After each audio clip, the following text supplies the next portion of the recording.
Is it pretty bad? It is.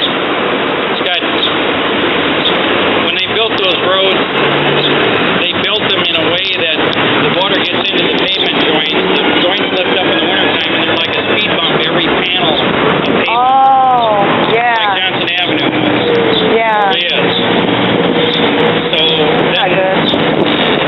they come in, it really should be reconstructed, but to come in, they work on the joints, and you'll cure it for a little while, but they keep coming back about every 2 to 3 So years. is it cheaper to fix the roads like that, or is it just cheaper to replace it? I mean, couldn't we just get them? Well, I mean, initial cost, that's it's like anything, it's like fixing your roof. It's cheaper to patch it, but at some point after you Yeah, you start patch spending it enough so money much, on yeah. patching, you'd have been better off to go back and replace it instead of spending all that money. We analyze that. We go to the council and give them the data and say you're better off to fix it now rather than keep spending the money to patch it. And what's been happening for the last several years is we've been getting behind on fixing the streets and patching the streets because the streets are really beyond their service life. They should be replaced, but the council doesn't have the money to replace them. well, maybe they should have thought about that before they gave True North $7 million extra dollars. Well, absolutely. When you say they can't get the money like that, to replace it. Yeah, look at this. We got $3.8 billion from the American Recovery Reinvestment Act, Iowa, and they did not request one single grant for road repair. So, instead they had all these other projects, like the fancy street lighting down on 3rd Street where the city manager lives. They did apply for a grant for that, and they could have applied for a grant for street repair. IJOB, nearly $1 billion. They did not apply one grant for road repair. So they've had millions of dollars of opportunity to request money for road repair. Not quite, because the strings attached to those programs. Unfortunately, we believe the program requirements. Program requirements were to get that money, you had to have a shovel-ready project. Actually, that's not true either, because look at how long we took getting the IJOB here. The Public Works, we got a grant. Again, Several years later, we still haven't started it. So I know that was the intent. I've heard that was the rule, but what we didn't know is that besides us, almost nobody was going to be able to comply with the rule. So had we included some other projects, even though we knowingly knew they wouldn't be ready to go within a year and a half, other cities did, and they gave them excuses, and they accepted the excuses. So you're right in a sense, but the original rules, and there's even the fourth. Well, nobody else here follows the rules. Well, why should the I street know they department? never follow the rules, but repairing roads is shovel-ready. You can do that like that a lot faster than all these public facilities that they've been sitting on because they want to find more money. So repairing roads, if you would have gotten a $5 million grant, you could have gotten right in there and repaired roads. We did apply for grants. We didn't get, I don't think we got any of that money. The state only got, Dubuque got some money and Des Moines got some money. For roads? Out of that, The ARA? Right. Oh no, we got a lot of money. Cedar Rapids got a lot of money. But they didn't apply for anything. Yeah, we in the state got some money for Collins Road, because that was actually in the bid process. And I think it was 2 or 3 million, if I remember right. But that road was fine. It was just it was like a improvement project where we could have been using. I agree. There's we can go back and revisit the history. 3rd Street was paid for out of TIF monies and assessments. Half of it.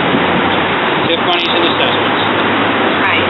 It was split. So that is my taxes.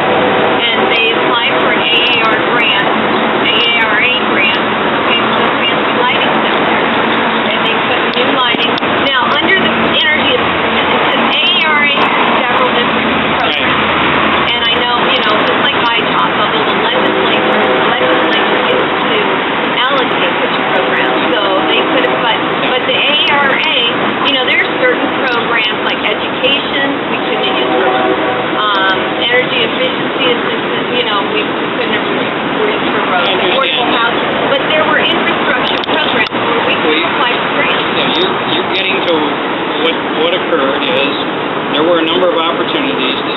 we have a long list. You know, I don't decide, our staff doesn't decide what goes on the list. The council looks at the list and they say, these are the ones we want to apply for transfer. Yeah, well, you need to, as a department head, push that. You want to run for council? I push. Huh? I asked him if he wanted to run for council. Not really. I push what I think is important for the streets. But, you know, that is my job. Well, just sit in there and say, look, you're saying roads are a priority and you're not acting on that. We've got all this opportunity for grants. We need grants for roads. You're saying we don't have the money. We need grants for road repair, not street improvement. Yeah. Yeah. And normally there's not a lot of grants available for repairs. Well, infrastructure. Understand, but again, with the criteria, when you look at the money they're giving away, almost nothing. You know, the federal government and state government penalize you if you keep your roads in good repairs because they won't fund redoing a roadway that you made last an extra 10 or 20 years. They'll fund roadways that need to be widened to reduce congestion to improve safety. They figure repairs are the local community's taxpayers' obligation. But our local community is reallocating it to projects. They're not spending our whole budget on I roads. understand, but And they're using it for street improvements instead of repair. I You know understand, that. but you know, I work for a lot of city councils. They make those decisions. The voters have to get the right decision makers in there if you want to. Well, let's do it. You're the department head that pushes what you make recommendations. So you make a recommendation. And we do. We've got $2 billion for infrastructure. Let's apply for a $10 million grant to get, 100 roads repaired. We Give us do, a list yeah. of roads in order and say we can get these roads repaired. Sure. We want permission to, You know, just recently, the traffic department recommended putting a roundabout in. Ugh, I hate those things. I know, and they Well- were reallocating that from. No, it was not a reallocation. It was the ICAP grant, which is the air quality grant. You know, and we have to compete statewide for it. But along with that, what didn't come out when you read the newspaper is, you know, Kaiser Grove Avenue is in terrible condition. It's not as bad as maybe West Coast Road, Oh, but Beaver. it needs to be replaced. So it was going to include replacing the approaches, you know, several hundred feet in each direction at the same time as building the roundabout. Otherwise, the option is put signals in at $250,000 and then have to maintain those for the next 30 or 40 or 50 years. I think that's terrible to put a roundabout in. Stop high school kids just learning to drive. Well, part of the consideration is Kirkwood, right at their main entrance on campus, put a roundabout in, and they're saying it's improved the pedestrian safety, it's improved the traffic movement, and they're highly recommending it. Now, It isn't that bad. Now maybe Better than light. Well, sidewalks also improve safety. Well, right, but it would include, you know, it includes sidewalks. That's what was going on at Kirkwood. The students were parking on one side, they couldn't get across the road. Now they've got a roundabout in, and they're claiming that it's making pedestrian safety better. But again, you know, if we go through the process, we make recommendations, public gets a chance to weigh in, eventually the policymakers make those decisions. Unless you had a flood meeting. Yeah. You just need to get in there and say, I want a grant for the road repair. And You can do here, that. Look I even got the plan We'll back of how ya. many roads and the estimate. Because that's what everyone else does. Yeah, we've got a list, and we continue to bring it out. West Coast Road's on the list. E Avenue's on the list. Jacqueline Drive's on the list. I mean, the list just keeps getting longer, and I keep reminding the council of that every year. The list is not getting shorter right now; it's getting longer. That's because they're not fixing anything. They're street improving. They're matching the grants. Monica, I remember her getting on the radio and saying, well, we got a grant for that Collins Road First Avenue project. And it's like, they never tell the full story. We don't get a grant to pay for it all. We also match and use some of our own local money, you know. So we are spending money on street improvements before road repair. Yeah, there was a local match and there's some utility costs, but then because it's a DOT roadway, we get to split the local match with the DOT. Can I ask you a question? Are you familiar with Boynton Road and Calvert Lane, turning lane there that they put in? So you can turn down Calvert Lane. Not specifically, but I'm familiar with Boyson Road. What I had a question about was why they sent a letter. Well, they sent a letter out to us 2 or 3 days after the letter was actually dated.